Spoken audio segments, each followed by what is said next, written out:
Hello everyone, and welcome to another episode of Inside Out Smile.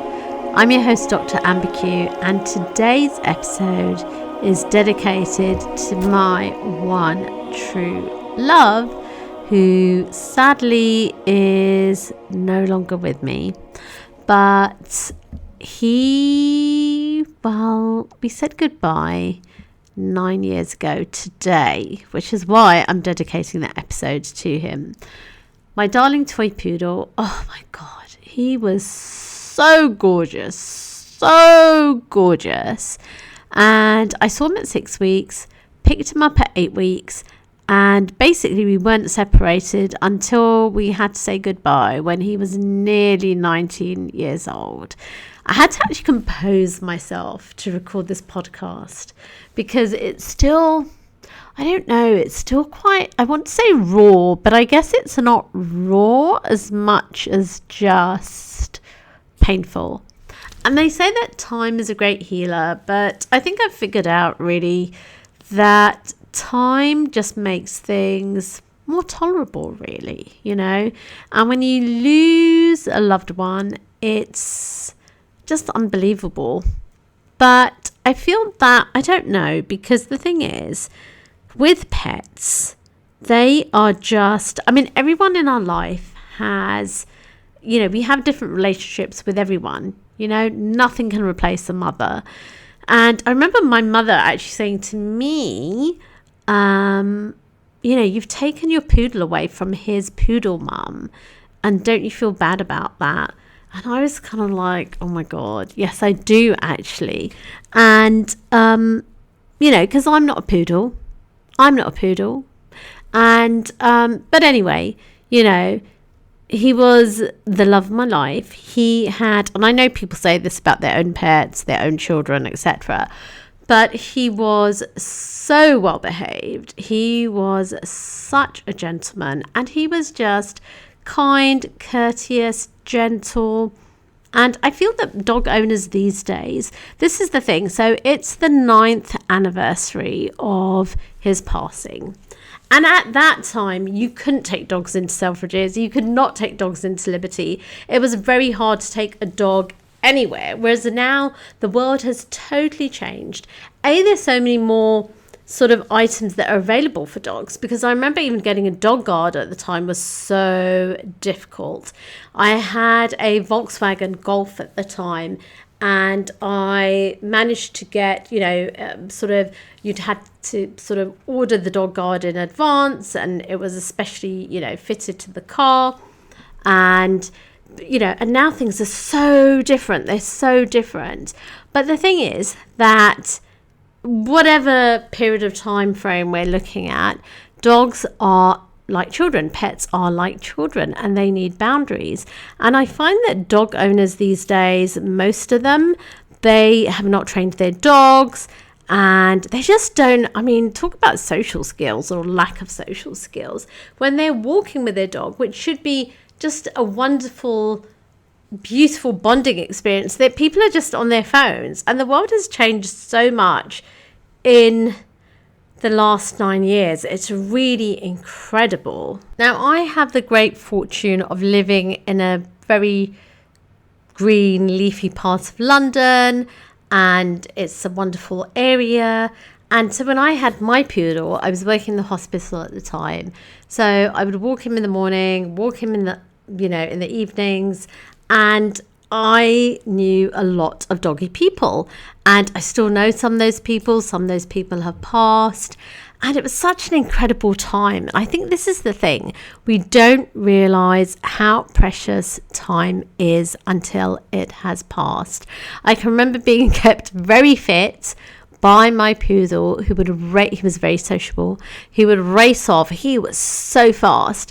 I had to chase after him, and it really kept me fit. But there were a group of people on the common that I knew, and we would chat about our dogs, and a lot of us had smaller dogs, and it was just so lovely. I met some amazing people, and it was just such a wonderful time of innocence and joy, and it was just unbelievably joyful, I think, because I'd always wanted a dog.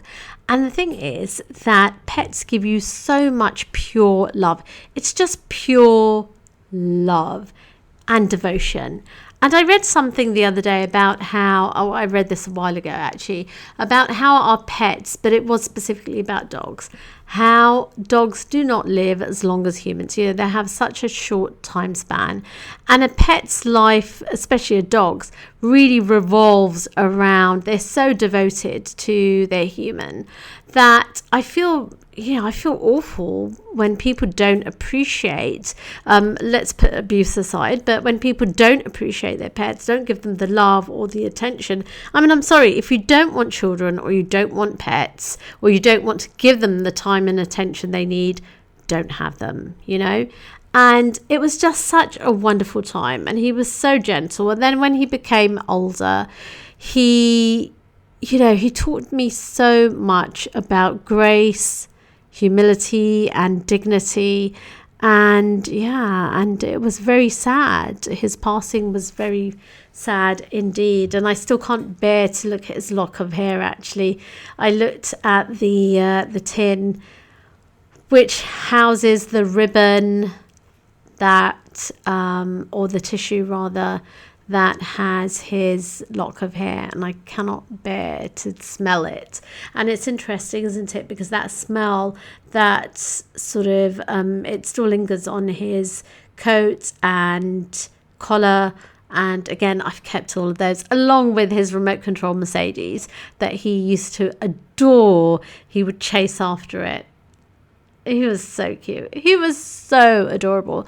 And I think, why am I sharing this with you? I'm sharing this with you because, well, I had so many moments of pure joy with him when I had my convertible SL and he didn't have goggles. I really wanted to get him goggles, but he had a little scarf that my mother had made for him and his ears would fly back. He was so cute, and he'd be looking out with his little harness on and his coat when it was a little bit chilly.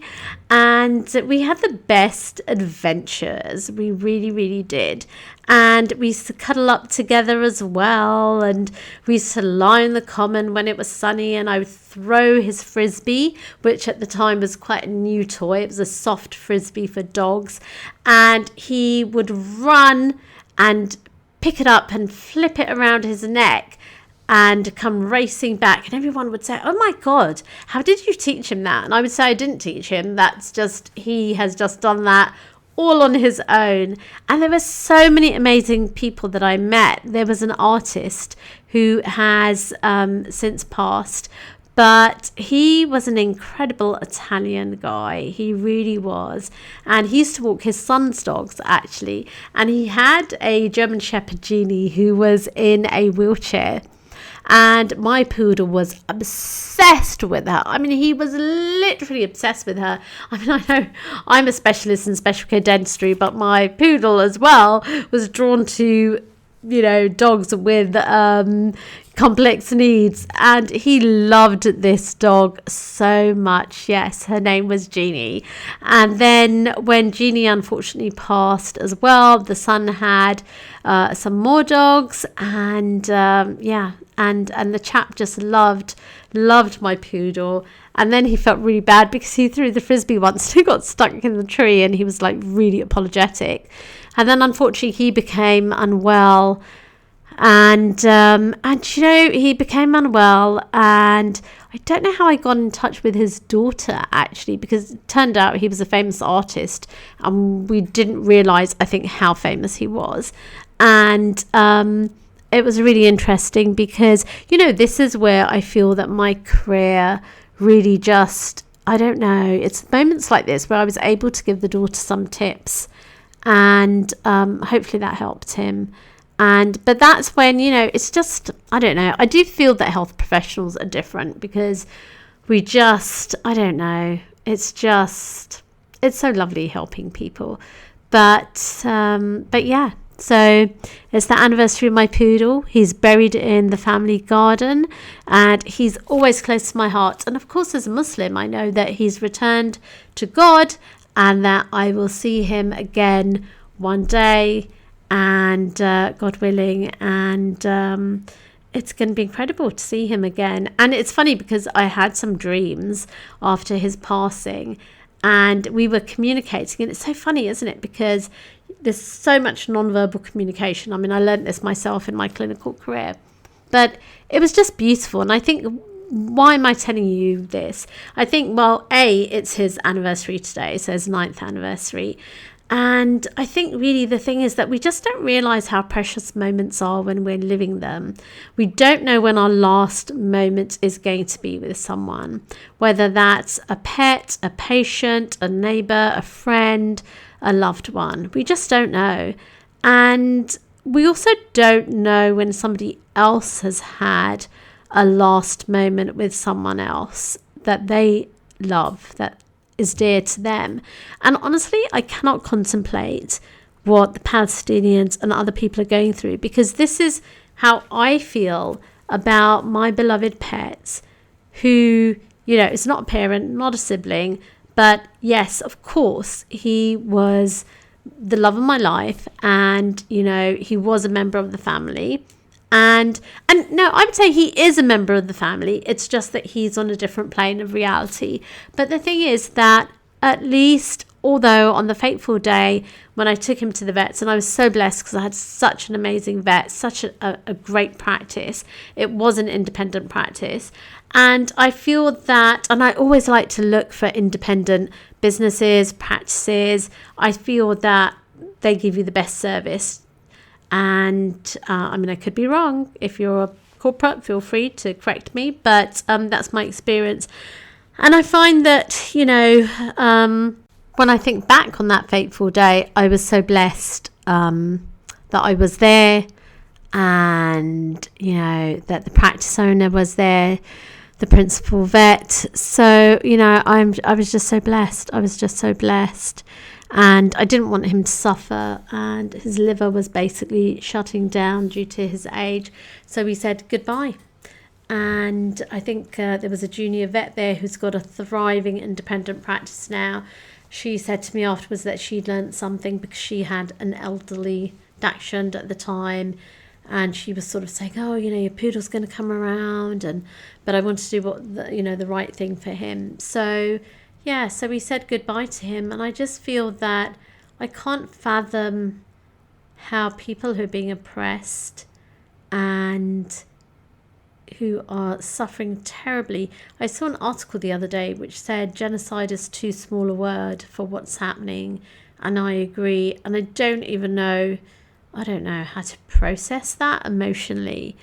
All I know is the pain that I have felt, and I cannot imagine the pain that others are feeling. And I think the one lesson that, the reason that I'm sharing this, and the one lesson that I've learnt, is that, just enjoy the moments that you have with the loved ones, because everything can change in an instant. I've always known that anyway as a clinician.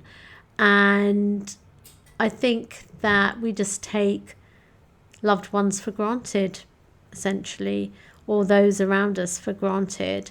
So I guess all I want to say is give your loved ones a hug, whether they are human, animal, or whether even if it's a tree, a tree or a plant that you love, give it a hug and let it know, because the world is such a better place when love abounds. And it's very precious, and time is always going to pass. Things are never going to stay the same. Things are always going to change, and loved ones will eventually leave us, or we will leave them. And this is why I think, I love Islam so much, and that, God is the only constant. He's the only constant, and he's the creator of everything. And it gives me great comfort to know that he's on a different plane of reality, my poodle, and that I will see him again one day, God willing. But yeah, I just wanted to share his story. A cute little fluff ball that he was. He was so cute. He was so cute. I found it so hard to sleep actually after his passing, because he used to sleep with me on the bed, not in the bed, but on the bed. And yeah, we were just together for 19 years. So, I mean, it's a whole relationship, right? And in a way, it's more, I always think that relationships that are non-verbal are more deep, because you communicate on a more authentic level. Because quite often people can use words, can't they, to deflect what they actually mean. So, not always, but sometimes. But anyway, I just wanted to share that all with you. And yeah. I hope to meet my darling again. And as I said, if you've got a pet or a loved one, just give them some love.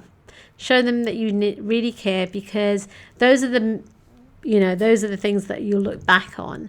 And the one regret that I did not want to have was that, and especially when my poodle was older and I was hand feeding him and things, I did not, and it was exhausting, but I didn't want to regret that I didn't do enough for him, after he'd gone. And I'm applying that to other loved ones as well. And I think that's the thing, are we going to have any regrets? I mean, I know my poor poodle, I was always studying, and my career was actually in the hospital. So I was always, or in a clinic, but a community clinic that was under the hospital. So I was always, I was studying, when I wasn't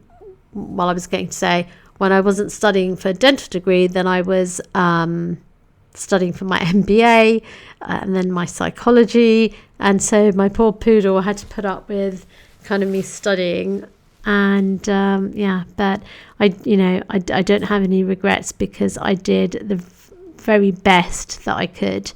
And I think that's how all of us should live. We should love our loved ones to the extent that we won't have anything to regret when they're not with us, or if we leave. Because for me, I know with my complex patients, the one regret that they always used to express was their relationships, relationships in their life where they'd lost touch with someone, or they'd had some sort of, disagreement, and they'd never resolved that. And that's a terrible regret to have. So, resolve any differences that you have, and just give love. Give love purely from your heart, and you won't be disappointed. So, this episode is dedicated to my love. And until the next episode, let's create connection and not just change lives, but save lives.